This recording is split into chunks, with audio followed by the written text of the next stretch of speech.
Bueno, me gustaría hacer una explicación breve de 30 segundos de dónde vengo, del proyecto del que vengo, porque creo que va a ayudar a entender un poco por dónde va a ir mi línea, que es bastante relacionada con la enseñanza, por decirlo así.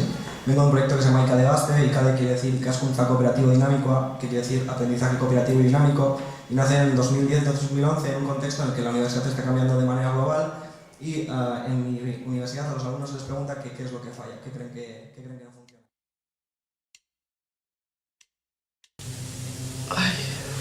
Bueno, gaueko ordua da, heldu berria naiz hotelera, eta bueno, eguna amaitu da, gaurko eguna Valentzian amaitu da. Kongresua parte hartu dut, nire beste lau kideekin, beste lau ikasleekin, bakoitzaren errealitatea ezagutu dut, haien lan egiteko moduak ezagutu ditut. Batzuetan gurearen antzekoak, beste batzuetan desberdinak, baina bueno, oso esperientzia berazgarria, orokorrean. Baita ere, pas pertsona ezagutu dut, haiekin normalean unibertsitatean ez daukagu erlazio handirik, eta bueno, jente zoragarria ezagutu izan dut.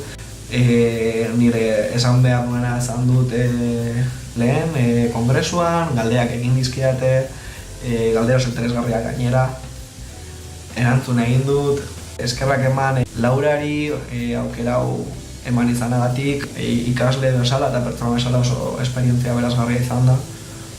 Pentsa dezagun hirugarren mailan nagoela eta horrelako kongresu batean parte hartu izana berezia dela, ezta. Opari batzuk egin dizkiate, afaltzera gobiatu naute, oso ondo portatu dira nirekin. Ez dakit. Orokorrean oso esperientzia berazgarria izan da, eta espero dut hurrengo batean errepikatzea, ahal izan ez gero.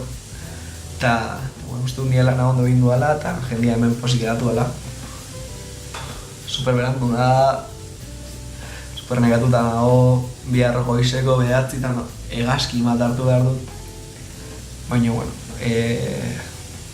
super posik nago benetan, ez dakit. Horrelako esperientziak ICADE Gazten bizitzen dira, así que apuntatu zaitez.